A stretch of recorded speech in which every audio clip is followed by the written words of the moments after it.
بسم اللہ الرحمن الرحیم۔ السلام علیکم۔ روایت ہے کہ امیر المومنین حضرت عمر بن خطاب رضی اللہ تعالیٰ عنہ نے ایک مرتبہ شدید سرد اور تاریک رات میں ایک جگہ آگ روشن دیکھی، چنانچہ وہاں تشریف لے گئے۔ ان کے ساتھ جلیل القدر صحابی حضرت عبد الرحمن بن عوف بھی تھے۔ حضرت عمر رضی اللہ تعالیٰ عنہ نے آگ کے پاس ایک عورت کو دیکھا جس کے 3 بچے زاروں قطار رو رہے تھے۔ ایک بچہ کہہ رہا تھا، امی جان ان آنسوؤں پر رحم کھا اور کچھ کھانے کو دو۔ دوسرا بچہ کہہ رہا تھا کہ امی جان لگتا ہے شدید بھوک سے جان چلی جائے گی، اور تیسرا بچہ یہ کہہ کر رو رہا تھا، امی جان کیا موت کی آغوش میں جانے سے پہلے مجھے کچھ کھانے کو مل سکتا ہے؟ حضرت عمر بن خطاب رضی اللہ تعالیٰ عنہ آگ کے پاس جا پہنچے اور ان کے پاس بیٹھ گئے اور عورت سے پوچھا، اے اللہ کی بندی، تیرے اس حال کا ذمہ دار کون ہے؟ عورت نے جواب دیا کہ اللہ میری اس حالت کا ذمہ دار امیر المومنین عمر ہے۔ حضرت عمر رضی اللہ تعالیٰ عنہ نے فرمایا، کوئی ہے جس نے عمر کو تمہارے اس حال سے آگاہ کیا ہو؟ عورت نے جواب دیا، ہمارا حکمران ہو کر وہ ہم سے غافل رہے گا۔ یہ کیسا حکمران ہے جس کو اپنی رعایا کی کچھ خبر نہیں؟ یہ جواب سن کر حضرت عمر بن خطاب رضی اللہ تعالیٰ عنہ مسلمانوں کے بیت المال گئے اور دروازہ کھولا۔ بیت المال کا محافظ بولا، خیر تو ہے امیر المومنین؟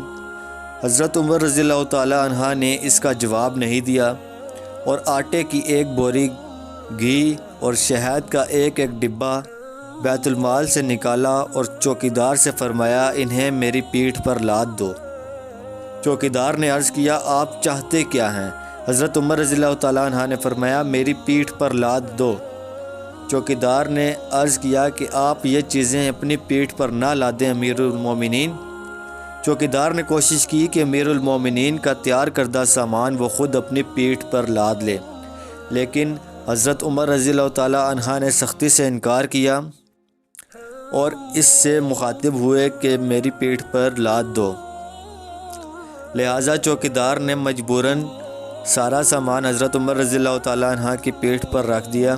حضرت عمر رضی اللہ تعالیٰ عنہ جب اس عورت کے گھر پہنچے تو آگ کے پاس بیٹھ گئے اور ان بچوں کے لیے کھانا پکایا۔ جب کھانا تیار ہو گیا تو میں گھی اور شہد کی آمیزش کی اور اپنے مبارک ہاتھوں سے بچوں کو کھانا کھلایا۔ یہ منظر دیکھ کر ان یتیم بچوں کی ماں کہنے لگی، قسم اللہ کی تم عمر سے کئی زیادہ منصف خلافت کے اہل ہو۔ حضرت عمر رضی اللہ تعالیٰ عنہ نے فرمایا، اے اللہ کی بندی، کل عمر کے پاس جا، وہاں میں ہوں گا اور تمہارے معاملات کے متعلق اس سے سفارش کروں گا۔ یہ کہہ کر حضرت عمر رضی اللہ تعالیٰ عنہ واپس آ گئے اور ایک چٹان کے پیچھے آ کر بیٹھے رہے اور ان بچوں کو دیکھتے رہے۔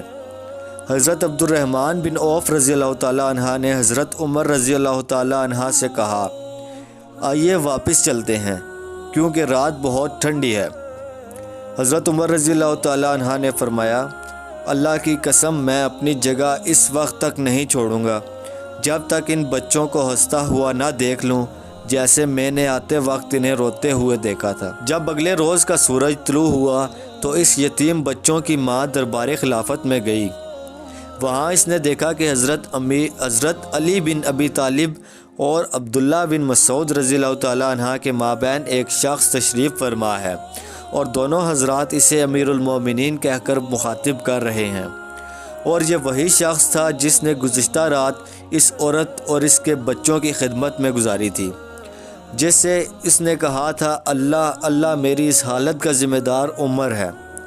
چنانچہ جب عورت کی نگاہ حضرت عمر رضی اللہ تعالیٰ عنہ پر پڑی تو گویا اس کے پاؤں کے نیچے سے زمین گھسک گئی۔ امیر المومنین نے عورت سے فرمایا، اللہ کی بندی تیرا کوئی قصور نہیں، چل بتا تو اپنی شکایت کتنی قیمت کے عوض فروخت کرے گی؟ عورت بولی، معاف فرمائیے اے امیر المومنین۔ حضرت عمر رضی اللہ تعالیٰ عنہ نے فرمایا، قسم اللہ کی تم اس جگہ سے ہٹ نہیں سکتی جب تک کہ میرے ہاتھ اپنی شکایت بیچ نہ دو۔ بالآخر حضرت عمر رضی اللہ تعالیٰ عنہ نے اس بیوہ خاتون کی شکایت اپنے مال خاص سے 600 درہم کے عوض خرید لی اور حضرت علی بن ابی طالب رضی اللہ تعالیٰ عنہ کو کاغذ قلم لانے کا حکم دیا اور یہ تحریر قلم بند کرائی۔ ہم علی رضی اللہ تعالیٰ عنہ اور ابن مسعود رضی اللہ تعالیٰ عنہ اس بات پر گواہ ہیں کہ فلاں عورت نے اپنی شکایت امیر المومنین عمر بن خطاب رضی اللہ تعالیٰ عنہ کے ہاتھ فروخت کر دی۔ پھر امیر المومنین حضرت عمر بن خطاب رضی اللہ تعالیٰ عنہ نے فرمایا، جب میری وفات ہو جائے تو اسے میرے کفن میں رکھ دینا تاکہ میں اسے لے کر اللہ سے ملاقات کروں۔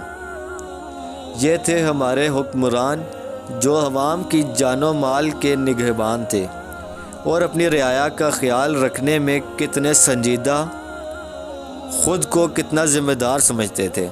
اللہ پاک ہمیں بھی ایسے حکمران عطا فرمائے، آمین۔ دوستو، امید کرتا ہوں آج کی ویڈیو بھی آپ کو پسند آئی ہوگی۔ مزید ایسے اسلامی واقعات کے لیے ہمارے اس چینل کو سبسکرائب کریں اور اپنی رائے کا اظہار کمنٹ سیکشن میں ضرور کیجیے گا۔ ملتے ہیں اپنی اگلی ویڈیو میں، تب تک کے لیے اللہ حافظ۔